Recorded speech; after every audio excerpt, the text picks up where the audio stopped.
Papo de Criminalista. Eu e o professor Mauro Otávio Nassif. Eu e o grande criminalista Mário de Oliveira Filho, que além de criminalista, com renome no Brasil inteiro, é conselheiro da OAB de São Paulo. Mauro, caso polêmico. Goleiro Bruno. Goleiro Bruno, Mauro. Mário, acontece o seguinte, o caso do goleiro Bruno, eu quero falar exatamente 15 segundos. Toca o caso do goleiro Bruno num assunto importantíssimo, que é o excesso de prazo. Que todo mundo passa por cima. O grande problema é quando nós temos um caso de repercussão, um crime que comoveu a sociedade, as pessoas já vêm com aquele espírito de vingança e não espírito de justiça. Então tem que prender, tem que arrebentar, matar o sujeito, jogar lá, não precisa ter comida, não precisa ter onde dormir, não precisa ter onde usar banheiro, não precisa nada. Está condenado, corta a cabeça do sujeito fora. Esta é a visão.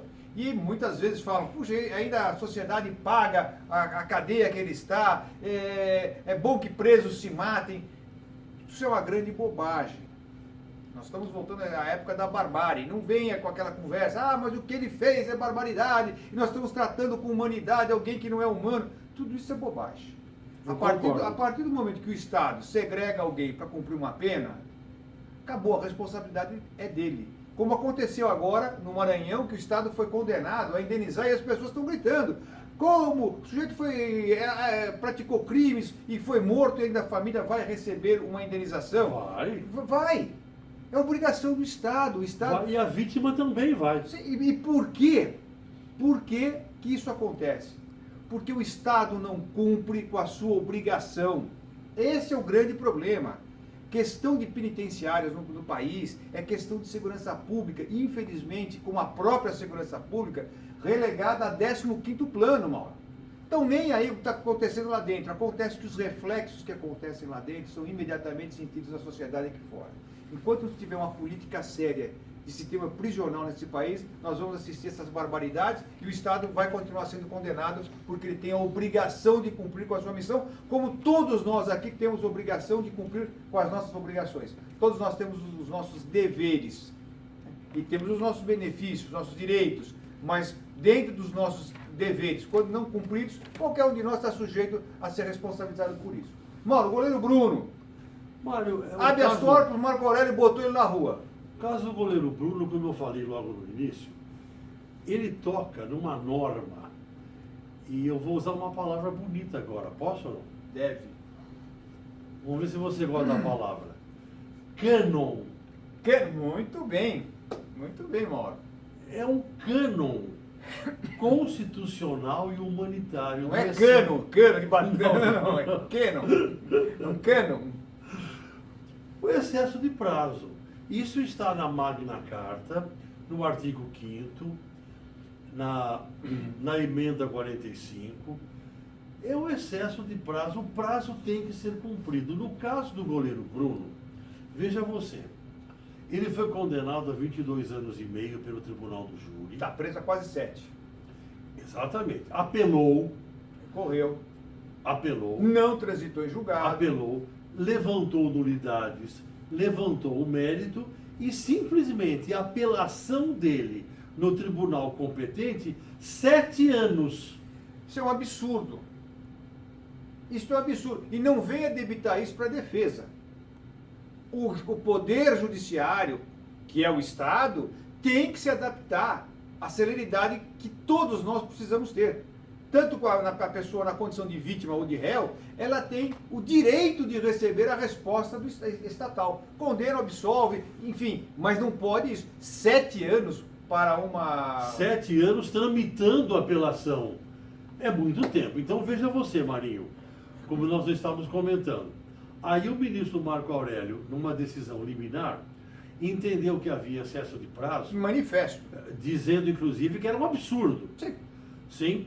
E expediu o alvará de soltura clausulado para ele, e ele está em liberdade aguardando o julgamento da apelação e aguardando outros recursos. Muito bem. Que se for procedente essa apelação, ele vai preso. Ele volta preso. Acabou. Tá. É simples assim. Nesse ínterim, a família da vítima, a mãe da vítima, que é assistente da acusação, pelo seu advogado, não gostaram. A família e o assistente não gostaram da decisão. Interpuseram um recurso. Mas não existe. Não cabe recurso, Não existe. Mário. Aliás, habeas corpus, eu impetrei uma ordem de habeas corpus, um caso aí, e um escritório famoso de advocacia criminal entrou com uma petição. Queria o quê? Sustentar contra o habeas corpus. Não. Pode ir lá assistir. Pode assistir, pode até entregar um memorial, porque não vai Pode. fazer parte dos autos. Pode. Agora, fazer sustentação oral, Não. recurso, Não. o Documentos. O Ministério Público Federal, naquelas suas 12 medidas, que na verdade são mais de 20 e tantas medidas contra a corrupção, assim, em caráter geral, quer criar um recurso para a acusação contra a concessão da ordem de habeas corpus. Mas isso É não existe lei, agora. é lei. Se tiver uma lei, tudo bem. E vamos avaliar depois se essa lei é constitucional ou não. Mas então, por Marinho, enquanto não pode. Mas voltando então ao caso do goleiro Bruno, então esse recurso, esse agravo regimental, esse recurso inominado, ele foi rejeitado em limine, porque não cabe, e agora a turma do Marco Aurélio vai julgar o habeas corpus, vai saber se havia o excesso de prazo naquele ínterim de 7 anos ou não. Neste dia ou antes, a família da vítima poderá assistir o julgamento, poderá juntar memoriais, poderá torcer pela denegação da ordem. Pode até com a camiseta, justiça, Pode. Bruno na cadeia, isso pode. Então, na minha opinião e na sua, o excesso de prazo ficou perfeitamente caracterizado nesse caso. E esse caso do Bruno abre uma outra discussão, Mauro, muito interessante. O Bruno está preso há 7 anos. Está condenado pelo Tribunal do Júri, mas existem recursos pendentes que essa decisão ainda não se tornou definitiva. A própria apelação. Portanto, ele é um preso provisório, com um prazo razoável, que diz a Constituição Federal, isso foi um tiro no pé, né?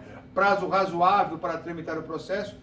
Antigamente, na minha época, quando nós começamos, quando eu comecei, tinha o tal dos 81 dias. Agora é razoável. Isso acabou, é o prazo razoável. O que é o prazo razoável? Ninguém sabe. Ninguém sabe. Então cada um entende um jeito. 1 ano pode ser prazo razoável, 6 anos pode não ser prazo razoável, 20 dias pode ser prazo razoável.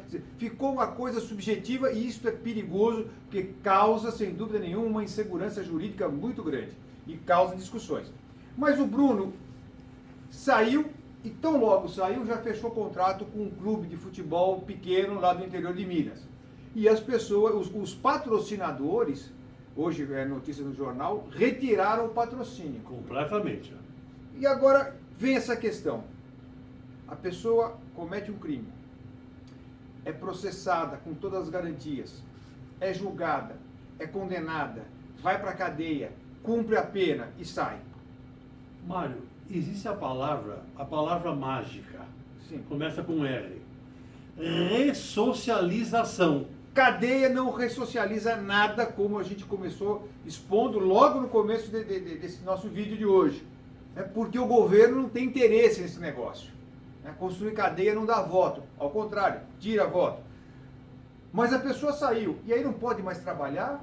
Tem que não poder. Pela justiça dos homens, ele foi condenado, o réu lá, o fulano, o Beltrano, condenado, cumpriu a pena, sai, ele tem que sobreviver. Depois ele vai prestar contas, depois, perante um outro tribunal. Agora, Qual é o outro tribunal? Com esse não tem conversa, é o divino. Mas, pela lei dos homens, cumpriu a pena, pagou o seu débito com a sociedade, seja lá o que ele tenha praticado, cumpriu a pena, ele tem que sobreviver. Ele tem que comer, tem que trabalhar, tem que trabalhar. Obviamente que existem trabalhos e trabalhos. O trabalho do homem comum, pode se exercer dentro de uma sala, dentro de uma empresa, e ninguém está vendo. Agora, uma pessoa de projeção como o Bruno, e vai ser jogador de futebol, que vai ter repercussão negativa, vai. Agora, não se pode subtrair dele o direito de trabalhar. Aliás, é uma condição da ressocialização do trabalho. Claro. Que não existe na cadeia. Claro. Não existe. Ô Mário, antes de encerrar, eu quero fazer uma pergunta para você sobre o sistema carcerário. Ok. Porque você é conselheiro da ordem e você é formador de opinião. Eu quero saber de você uma pergunta bem simples, mas a sua resposta que é importante. Você é favorável à privatização dos presídios? Mauro, eu vejo assim, da maneira em que está essa situação, não pode continuar. Quem manda na cadeia são as facções criminosas. Isto não pode continuar. Ausência absoluta do poder público em questão de investimentos, de aprimoramento da mão de obra especializadíssima para cuidar de preso, o alto índice de problemas causados aos guardas penitenciários, suicídio, depressão, uma série de problemas. Então, talvez, eu não sou totalmente contra essa ideia, talvez passar para a iniciativa privada a administração dos presídios, a construção dos presídios, com a supervisão, obviamente, do Estado, eu entendo que neste momento seria plausível e seria aceitável, seria um dos caminhos. Então, uma hora qualquer, nós vamos falar sobre a PAC, que é um tipo de sistema prisional que deu certo e dá certo. Sabe por quê? Porque não tem intervenção do Estado. Aí a coisa funciona. Podemos ir embora? Olha, foi ótimo o programa, ótimo. Papo de Criminalista. Nós voltamos. Um grande abraço.